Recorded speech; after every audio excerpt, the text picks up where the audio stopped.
Hello mga mamshi! Welcome to our mini vlog. So, for today's video ay gagala tayo. Hehe.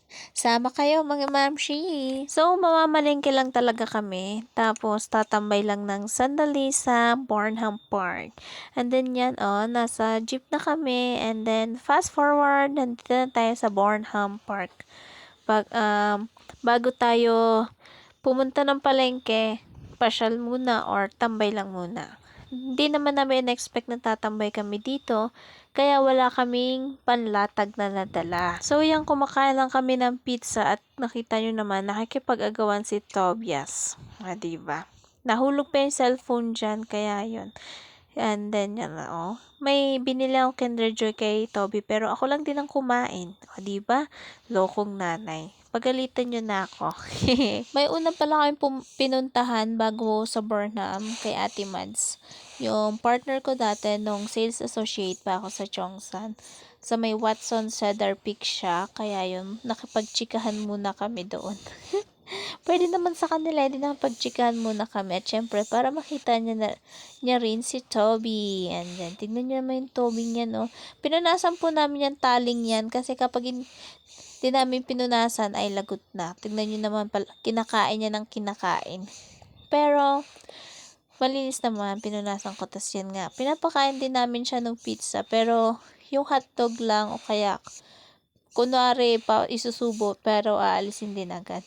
And then pagkatapos kumain, humiga lang muna sila Daddy Jomar, tas yan si Toby, naglalaro po sila. At dahil wala naman tayong money, umuwi na rin po tayo. At tignan nyo naman Baby Toby. Sabi niya, alis na naman kami, naka-carrier na naman siya. Ano daw? Ano ba yan? And then tignan nyo naman yung tema ng Baguio, or I mean Bornham Park. Mga iba-ibang kind of food. Tas yan, nilala ako si Tobias, tuwang-tuwa. Then may paghawak pa yan ng kamay. O, diba? Diba? And then fast forward lang po, nang nakarating na kami sa palengke, hindi na ako nakapag-video. Dumaan po kami sa may fish section.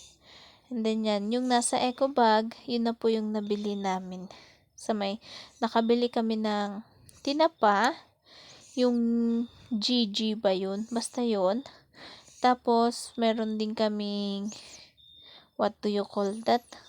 Basta yung bumili kami ng pampakbet. Tapos, yung pansit canton. Kasi lulutuin natin Jom. Tignan nyo naman si Baby Toby.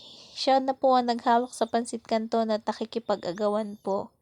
And then yun lang po for today's video. Tara na, uwi na tayo. And yun lang. Bye-bye. See you sa next vlog.